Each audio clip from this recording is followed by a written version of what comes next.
The year is 1924, a time when the world is still reeling from the aftermath of the Great War, and the roaring 20s are in full swing in many parts of the globe. Yet, in Angola, the story is markedly different.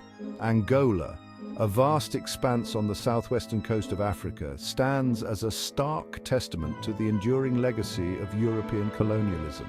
Its landscapes, from the rugged coastline to the sprawling savannas, tell tales of a land rich in natural beauty and resources. For over 4 centuries, this land and its people have been subjected to the rule of Portugal, a small European nation with an insatiable appetite for empire. The Portuguese explorers, driven by the promise of wealth and power, first set foot on Angolan soil in the late 15th century. The Portuguese presence, first established in the late 15th century, has left an indelible mark on Angola, shaping its destiny and leaving deep scars on its social fabric. The cities, with their colonial architecture, stand as silent witnesses to the centuries of foreign domination. In 1924, Angola finds itself firmly under the grip of Portuguese colonialism. The map of Portuguese Angola is a testament to the extent of their control, with every inch of land meticulously documented and claimed. The indigenous population, a diverse tapestry of ethnic groups with their own rich cultures and traditions, is relegated to the margins of power. Their voices, once vibrant and influential, are now drowned out by the colonial machinery. Political and economic control rests firmly in the hands of the Portuguese colonial administration, which governs with an iron fist, brooking no dissent or challenge to its authority. The colonial officials, with their rigid policies, ensure that the status quo is maintained. The echoes of the past resonate through the present, a constant reminder of the subjugation that has defined Angola's experience for far too long. The daily lives of the Angolan people are a testament to the resilience and endurance in the face of relentless oppression. The seeds of resistance, however, have been sown. Among the whispers of discontent, there are voices that speak of hope, of a future where Angola can reclaim its identity and destiny. The arbitrary nature of colonial rule, the systematic exploitation of Angola's resources, and the denial of basic human rights have ignited a smoldering resentment among the African population. The land, rich in minerals and fertile soil, is exploited for the benefit of the colonizers, leaving the indigenous people to toil under harsh conditions. From the bustling urban centers to the remote villages, whispers of discontent circulate, carrying with them the faint but growing hope for a different future, a future free from the shackles of foreign domination. The spirit of resistance is alive, and though it may be faint, it is a beacon of hope for the generations to come. The period from 1885 to 1930 witnessed a determined effort by Portugal to consolidate its control over Angola, driven by a potent mix of economic ambition and imperial pride. This era marked a significant chapter in the history of colonialism as European powers, including Portugal, sought to expand their influence and control over African territories. The Portuguese were particularly motivated by the desire to exploit Angola's rich natural resources, including its fertile lands and mineral wealth. The scramble for Africa, which saw European powers carve up the continent amongst themselves, fueled a renewed sense of urgency in Lisbon to secure its colonial possessions. The Berlin Conference of 1884 to 1885 had set the stage for this mad rush, with European nations drawing arbitrary borders and claiming vast swathes of African land. Portugal, eager to assert its dominance, was determined not to be left behind in this imperial race. Portugal, once a formidable maritime power, was now a shadow of its former self, clinging desperately to its overseas empire as a symbol of its fading glory. The nation's golden age of explorations and conquest had long passed, but the remnants of its empire in Africa, Asia, and South America were seen as vital to maintaining its status on the global stage. The Portuguese government believed that by strengthening its hold on Angola, it could revive some of its lost prestige and economic power. The Portuguese administration embarked on a multi-pronged strategy to solidify its grip on Angola. This involved not only military campaigns, but also administrative reforms aimed at integrating the colony more closely with the metropole. Portuguese officials established new administrative centres, built infrastructure and implemented policies designed to extract maximum economic benefit from the colony. They sought to create a semblance of order and control, often through harsh and repressive measures. Military expeditions were launched to subdue rebellious regions and crush any remnants of indigenous resistance. These campaigns were marked by their brutality and the use of advanced weaponry, which gave the Portuguese a significant advantage over the local population. The colonial forces were relentless in their efforts to pacify the region, often resorting to scorched earth tactics that left villages destroyed and communities devastated. The colonial army, bolstered by superior weaponry and a ruthless determination, waged a brutal campaign, leaving a trail of destruction and displacement in its wake. Entire communities were uprooted and countless lives were lost in the relentless push to establish Portuguese dominance. The impact of these military actions was profound, creating a legacy of trauma and resentment that would endure for generations. Forced labor, a cruel and exploitative system, was introduced on a massive scale, compelling Angolans to work on Portuguese-owned plantations, mines, and infrastructure projects. This system was characterized by harsh working conditions, long hours, and minimal compensation.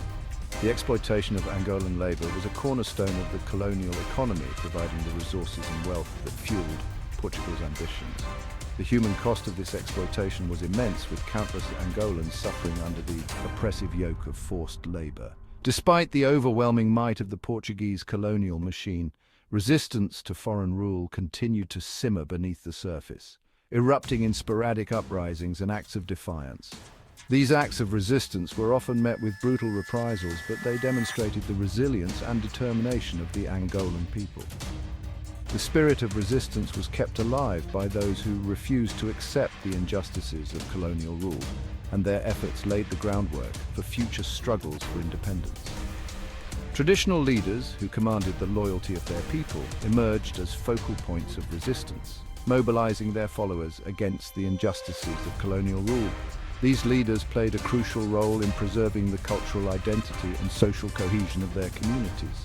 They used their influence to organize and inspire their people, often at great personal risk. Their leadership was instrumental in sustaining the resistance movement and keeping the hope of freedom alive. Religious figures imbued with a sense of moral outrage also played a pivotal role, using their influence to rally opposition to the oppressive policies of the Portuguese. Churches and religious institutions became centers of resistance, providing not only spiritual support, but also practical assistance to those fighting against colonial rule. The moral authority of religious leaders lent credibility and strength to the resistance movement, helping to galvanize the population and sustain the struggle for justice and liberation. The middle of the 20th century witnessed a significant shift in Portugal's colonial policy, driven in part by growing international pressure and a desire to maintain its hold on its overseas possessions. In 1951, the Portuguese government, seeking to deflect criticism and bolster its claim over Angola, unilaterally declared the territory an overseas province, an integral part of Portugal itself. This move, while largely symbolic, had profound implications for Angola's future. The designation of Angola as an overseas province was accompanied by a series of reforms aimed at improving the lives of the African population and integrating them more closely with the Portuguese state. Educational opportunities were expanded, albeit with a heavy emphasis on Portuguese language and culture.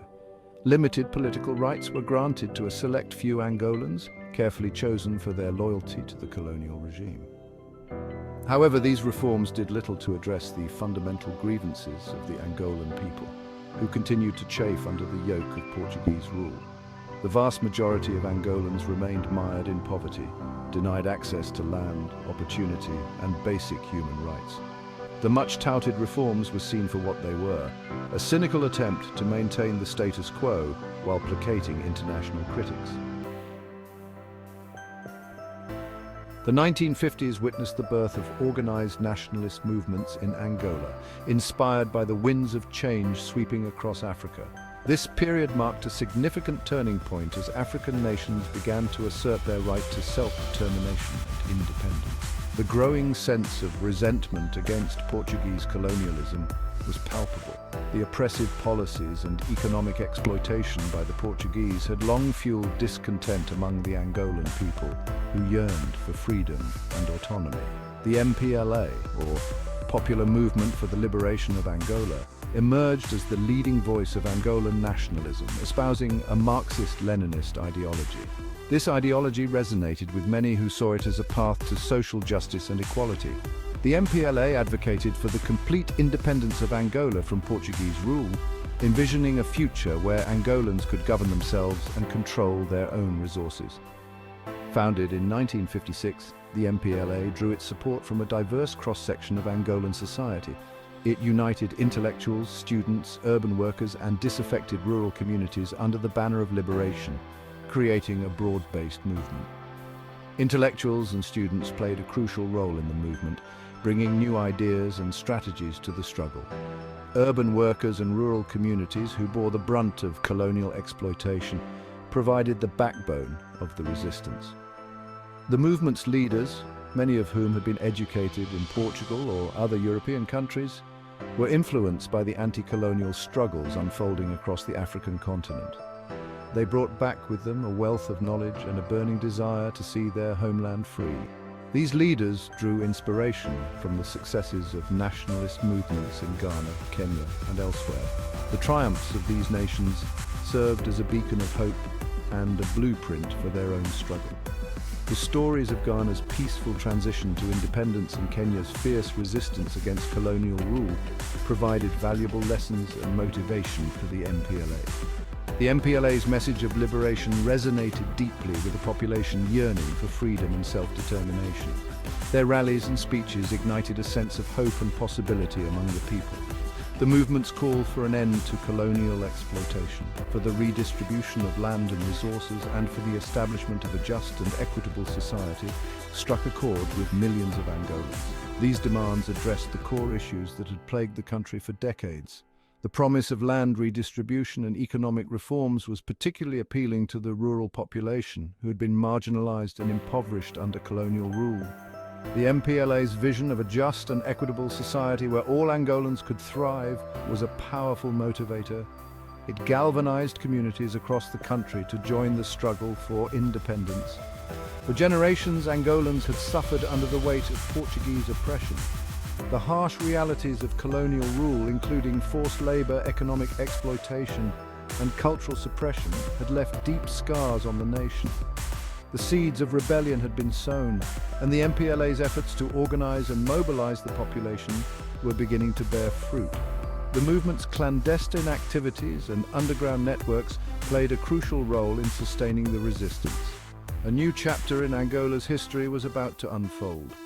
The rise of nationalism and the MPLA marked the beginning of a long and arduous journey towards independence, a journey that would ultimately reshape the nation's destiny.